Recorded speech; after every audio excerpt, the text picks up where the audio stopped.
Alright, last video for chapter 3 is 3.6, lines in the coordinate plane. The objective is to graph lines and write their equations in slope-intercept and point-slope form and classify lines as parallel, intersecting, or coincident. There's your vocab. Alright, real quick, the equation of a line can be written in many different forms. The point-slope and slope-intercept forms of a line are equivalent. Because the slope of a vertical line is undefined, these forms cannot be used to write the equation of a vertical line. So these we are going to use for all lines except vertical lines. Make sense? Good. Alright, this is what you need to have down. So you've got point-slope form of a line is y minus y1 equals mx minus x1. So m, again, is our slope, and they're going to give us a point. If they don't give us a point, we can't use this form.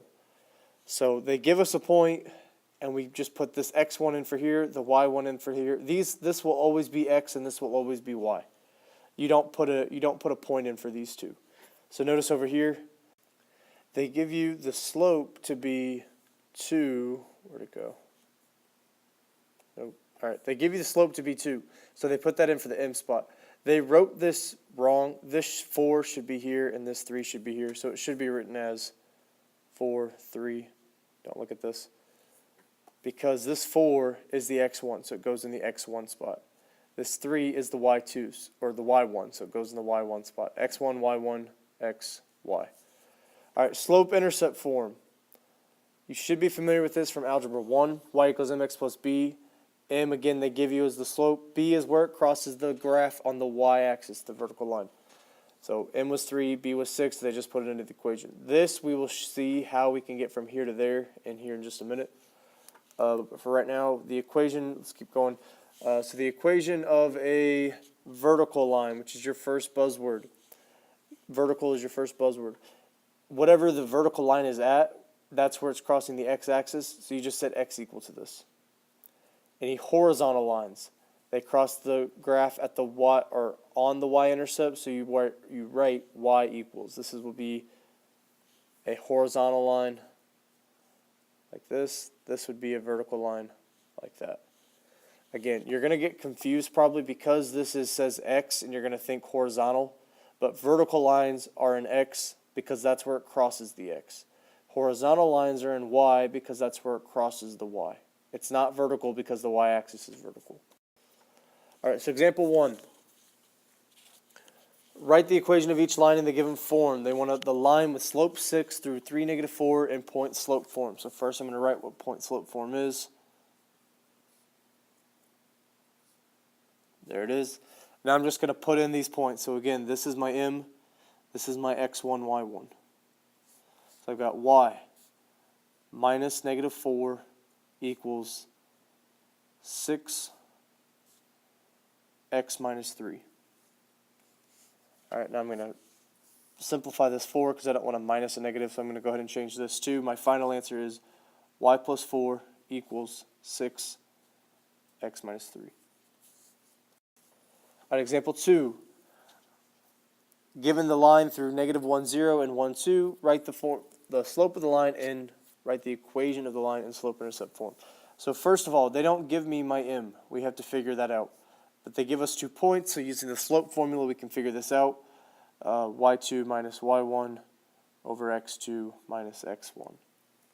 So given that, I've got 2 minus 0. This is my 0.2 over here. This is 0.1. 2 minus 0 over 1 minus negative 1. So I get 2 over 2. The slope equals 1. All right, now I get to pick whichever point I want to for finding my equation. Now notice they don't tell you what b is, but they want it in slope-intercept form. Slope-intercept form is the y equals mx plus b. But they do give us enough information to write it in point-slope form. Y minus y1 equals mx minus x1. So let's put it in this form and see if that can give us the answer. So I'm going to go ahead and choose this to be my point that I'm choosing. So this is x1, y1 still. So y minus 0 equals 1, x minus 1. I go ahead and simplify all this. Y minus 0, that's redundant, so I can just say y equals, I'm going to distribute this 1, so x minus 1. And that's the equation of, oh, this should have been, sorry, this was x minus x1, so this should have been minus negative 1, so this is plus 1. So if you notice that, good job. All right, graph each line. The line has already been graphed because if I tried to graph it with my stylus, it would be awful. So graph each line. Y equals 1/2 x plus 1. That's the equation. So what you do is you start with this cool graph. Pretend this red line's not here. I start with the b-intercept, and I go put a point at 1. I look at my slope. The slope is 1/2, which is rise over run. So I go up 1 over 2. And that's my line. So let me erase all that. So you see the line better. So rise over run. I plot my 1 point at 1, at the positive 1, because this is plus 1. If it was said minus 1, I would go down here. Rise over 1/2. Since the 1 is positive, I went up. Since the 2 is positive, I went to the right. Up represents positive, right represents positive, kind of like a number line. Left represents negative, down represents negative. All right, graph each line. So notice they don't give us the point. So the choices that you have here is that you can either put this into point or slope-intercept form, or notice that m equals -2, and this is in point-slopes form, so my x1, y1 is given. So because I do the opposite when I put these in, because I'm minusing them, my point is -4, +3. Because the equation of the point slope is y minus y1 equals mx minus x1. So when this is +4, to get into this equation, this had to be minus a -4. So that's why this was negative. Since this was -3, this was a normal 3, so it didn't have to change this. So that's why the point is -4, 3.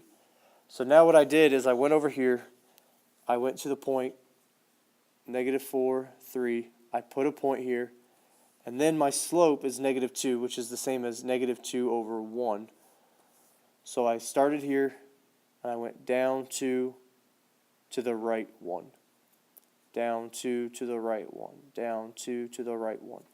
The other option you could have done is put this into slope-intercept form and graphed it that way. So y minus 3 equals, distribute the -2, -2x minus 8. Add the 3 over, combine your terms. Y equals -2x minus 5. Notice down here, I've got -5, and I have a slope of -2. So this is the other way you could have graphed your equation. All right, example 5. Graph each line, y minus 3. This is just a horizontal line. Again, you're going to get confused here starting off, hopefully not, but when we think y, we always think the vertical axis. But when y equals a number, it's a horizontal line. So it's just that simple as going to -3 and drawing a horizontal line across the graph. If this were to say x equals 2, I go to my 2 spot on the x-axis, and I draw a line. And that's it. All right, a system of 2 linear equations and 2 variables represents 2 lines. The lines can be parallel, intersecting, or coinciding. Lines that coincide are the same line, but the equations may be written in a different type of way. So your second buzzword is parallel. Go ahead and write this table down too. Your second buzzword is parallel. We've got parallel lines. When they have the same slope but different y-intercepts, they are parallel. So if I graph these would be side by side on a graph, but they wouldn't cross. Intersecting lines means they have different slopes. Coinciding lines, which is your third buzzword, have the same slope and the y-intercept. And you'll see on that last clip it said that coinciding lines will be the same line, they'll just maybe written differently. So for example, this first one could be written as y equals 2x minus 4, and then you could have an equation written as y plus 4 equals 2x. this is the same equation because I've just moved the 4 over here. But maybe they'll give you this to try to trick you that it's not the same equation, but it is. All right, so in doing this, what we have to do is make sure both forms are in the same form. So I'm going to suggest that you always put it in slope-intercept form, which both of these are, so that's going to make it super easy. We look at our last table. Since these have different slopes, I already know that they're going to be intersecting.